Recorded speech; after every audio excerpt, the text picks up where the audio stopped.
Hola, bienvenidos todos a un nuevo video de la asignatura Física 3 de la Universidad Industrial de Santander. En este video conversaremos de las circunstancias que desembocaron en el advenimiento de lo que se conoce con el nombre de la física moderna, a pesar de que ya es más que centenaria, la relatividad y la física cuántica. Y nos centraremos en una mirada global de la primera, de la relatividad. Hacia finales del siglo XIX, muchos físicos manifestaban abiertamente que como disciplina teórica la física ya estaba parcialmente finalizada. El sistema dirigido por Isaac Newton y las siguientes generaciones de físicos explicaba buena parte del mundo a nuestro alrededor. La ley de gravitación universal explicaba la delicada maquinaria del sistema solar y ya la gran predicción de la existencia de Neptuno había sido confirmada. Explicaba la esfericidad de los astros, las mareas, el movimiento de proyectiles cerca de la superficie de la Tierra y las órbitas de los cometas. Por otra parte, el sistema de Newton explicaba también el choque de partículas, los fenómenos oscilatorios, la propagación de ondas sonoras como extensión de la dinámica de partículas, la hidrodinámica y movimiento de fluidos. Las nociones de espacio y tiempo absolutos parecían bien cimentadas por el éxito empírico de todo el sistema. Por otra parte, el electromagnetismo, sintetizado por James Clerk Maxwell, daba cuenta de todos los fenómenos eléctricos y magnéticos observados. Las ondas electromagnéticas no tenían secretos. Era una consecuencia de leyes bien comprendidas y con ellas las leyes de la óptica geométrica.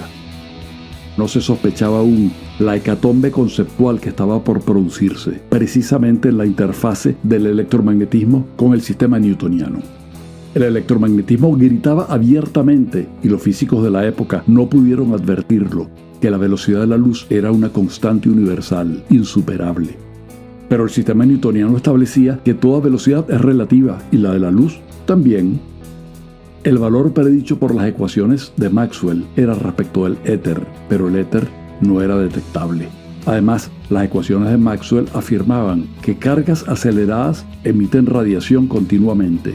Pero esa afirmación era incompatible con la naturaleza de la radiación térmica y con la estabilidad de la materia. Planck pudo explicar el espectro de la radiación en equilibrio con la materia, sacrificando la continuidad de la energía electromagnética. La noción de fotón se asomaba tímidamente. Einstein pudo entender que la velocidad de la luz tiene un valor constante, sacrificando las nociones de espacio absoluto y tiempo absoluto. Las ondas electromagnéticas estaban detrás de las dos revoluciones científicas del siglo XX, la teoría de la relatividad y la teoría cuántica. Maxwell, newtoniano convencido, nunca supo que la formidable teoría electromagnética que diseñó tenía el germen de la destrucción de todo el sistema newtoniano que tanto defendió, porque las teorías saben más que sus creadores. El electromagnetismo era la primera teoría relativista y fue formulada antes de que Einstein naciera. La crisis subterránea que minaba las bases conceptuales de la física de Newton fue zanjada por Einstein en 1905 y habría de tener consecuencias insospechadas en el desarrollo de la física, en nuestra comprensión de la naturaleza, en la tecnología y hasta en los fenómenos sociales del siglo XX. La velocidad de la luz no depende de quien la mida. Esa era la lectura que hizo Einstein de las ecuaciones de Maxwell en su publicación de 1905. Nadie ha visto un campo eléctrico y uno magnético perpendicular oscilando en reposo. En un lenguaje que no existía en la época, nadie ha visto un fotón en reposo. Por tanto, una onda electromagnética es inalcanzable. Hablamos siempre de propagación en el vacío. Su velocidad no depende de cómo se mueva la fuente, ni cómo se mueva el observador. La velocidad de la luz en el vacío es la misma para todos, y es por consiguiente una constante universal. Y esto es extraño. Muy extraño. Dos observadores en movimiento relativo entre ellos medirán un mismo valor para la velocidad de la luz, y nuestra intuición recibe un golpe duro. Nuestra intuición no está entrenada con velocidades tan altas. Pero más que eso, las transformaciones de Galileo, es decir, el diccionario que permite traducir las mediciones espaciales y temporales entre dos observadores y que conducen a la adición lineal de velocidades, debe ser sustituida por otras transformaciones que provean el mismo valor para la velocidad de la luz para ambos observadores. El problema matemático es muy sencillo. Matemáticas de primer año de universidad. Einstein obtuvo las transformaciones entre las coordenadas espaciales y temporal X, Y, Z y T de un observador y las del otro, X', Y', Z' y T'. Estas transformaciones habían sido obtenidas por Lorentz indagando bajo cuáles transformaciones las ecuaciones de Maxwell no cambiaban, y de hecho llevan su nombre, pero no supo interpretarlas. La segunda ley de Newton habría de ser modificada también para adaptarla al hecho de que la velocidad de la luz es insuperable y hacerla compatible con las transformaciones de Lorentz. Las nuevas transformaciones de Lorentz y la nueva, entre comillas, segunda ley de Newton-Einstein se reducían a las de Galileo y segunda ley de Newton de siempre para velocidades pequeñas comparadas con la de la luz. El sistema newtoniano se mantiene vigente a bajas velocidades.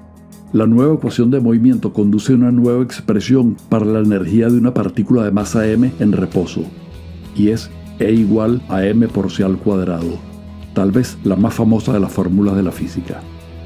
La relatividad especial, a través del entendimiento de la velocidad de la luz como una constante universal, dinamitaría la noción de un tiempo universal y del espacio absoluto.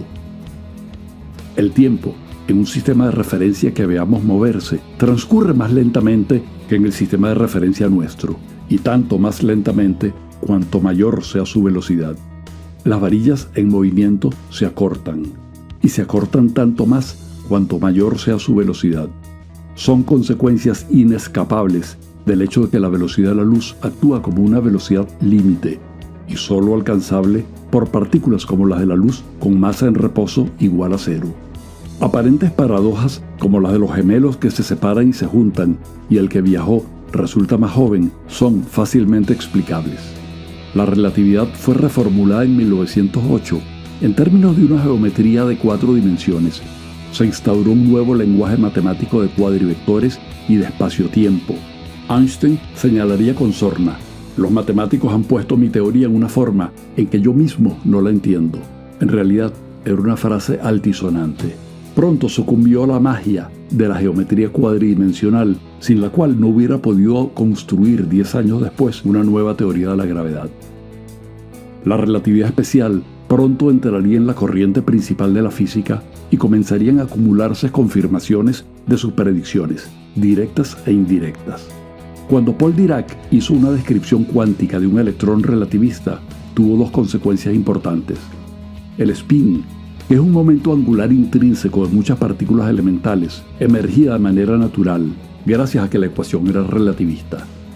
Y más asombroso aún, la teoría predecía la existencia de una partícula elemental desconocida, de la misma masa y spin que el electrón, pero de carga eléctrica positiva. El positrón, que así se le llamó, fue la primera anticipación de la antimateria.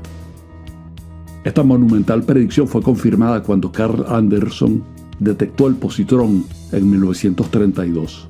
Hoy sabemos que toda partícula elemental tiene su antipartícula: antiprotones, antimuones, antineutrinos, antiquarks.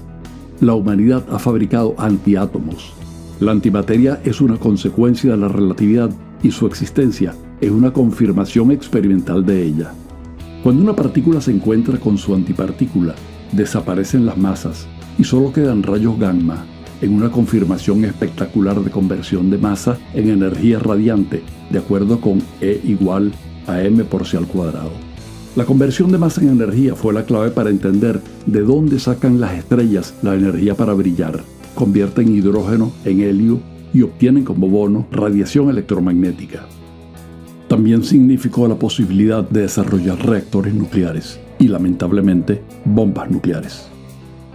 Entender que la velocidad de la luz es un límite insuperable significó exorcizar a la teoría de gravitación de Newton del pecado de la transmisión instantánea. Einstein se dedicó a formular una nueva teoría de la gravedad, la relatividad general, que estuvo lista en noviembre de 1915. La relatividad general habló a los físicos en un nuevo lenguaje: espacio-tiempos curvados, geometría riemanniana, geodésicas, cálculo tensorial, que en esa época no formaba parte de su jerga habitual. Las ecuaciones de Einstein decían que si apagas, entre comillas, la gravitación, obtienes la relatividad especial como caso particular, y si la gravedad es débil, se rescata la ley de gravitación universal como caso límite. Pero tenía otras predicciones, curvatura de la luz ante campos gravitacionales, existencia de ondas gravitacionales, dependencia del ritmo del reloj con la gravitación y predecía la expansión del universo. Todas, sin excepción, se han confirmado, algunas más de 100 años después de formuladas. Einstein se hizo una celebridad e ícono de la ciencia del siglo XX. Hoy, ambas teorías de la relatividad forman parte fundamental de la descripción de la realidad física y están en excelente acuerdo con las observaciones. Que ellas nos estrujan la intuición, culpa de nuestra limitada y provinciana intuición, no de la relatividad. Por eso, cada vez que veas brillar una estrella, piensa que la relatividad se está confirmando una vez más. Hasta nuestro próximo video.